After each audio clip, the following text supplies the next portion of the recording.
তাই ওদেরকে এখন যদি গড়ে না তোলা যায় তাহলে রাষ্ট্রের ভবিষ্যৎ অন্ধকারে দেবে।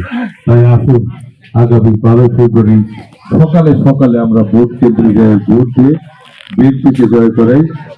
বিএনপি যদি জয় হয় এ দেশের জনগণের জয় হবে, মুক্তিযুদ্ধের জয় হবে, স্বাধীনতার জয় হবে।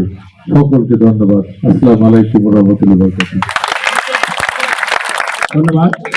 আমরা বক্তব্য শুনলাম। এরপরে ফুল দিয়ে বরণ করে নিচ্ছেন আমাদের আনোয়ার, সাবেক কলেজ শাখা ছাত্র আনোয়ারের মেয়ে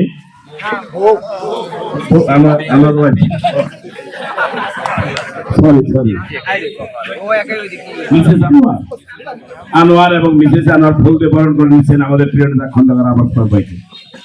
এদিকে যাই, একটু এদিকে যাই, দাঁড়া থাকেন, একটু দাঁড়া থাকেন, একটু দাঁড়া থাকেন, একটু হ্যাঁ।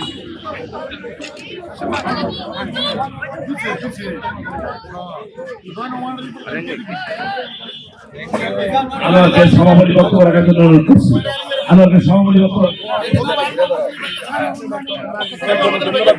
ধন্যবাদ সবাইকে। এই কষ্ট করে অল্প নোটিশে রাত 10:30টার সময় আমি জানতে পারছি আশরাফ ভাই আসবেন এবং সকালে এই আপনাদের দাওয়াতের কারণে আপনারা যে আসছেন এই জন্য সবাইকে ধন্যবাদ। আমি একটা জিনিস বিশেষভাবে সবাইকে অনুরোধ করবো একটু শোনার জন্য। আমি একজন ব্যক্তির নাম বিশেষভাবে আজকে স্মরণ করব, আমাদের প্রয়াত পৌর চেয়ারম্যান, আমার মুরব্বী। আপনারা জানেন যে যার হাত ধরে আমার রাজনীতি শুরু, তিনি আজ আমাদের মাঝে নাই।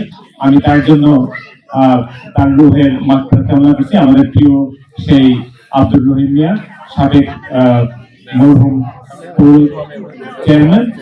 তো আপনারা জানেন যে আমার এই এলাকার সবাই তার প্রতি অনেক কৃতজ্ঞ এবং আপনারা সবাই তার কথা শুনেন। ধন্যবাদ সবাইকে।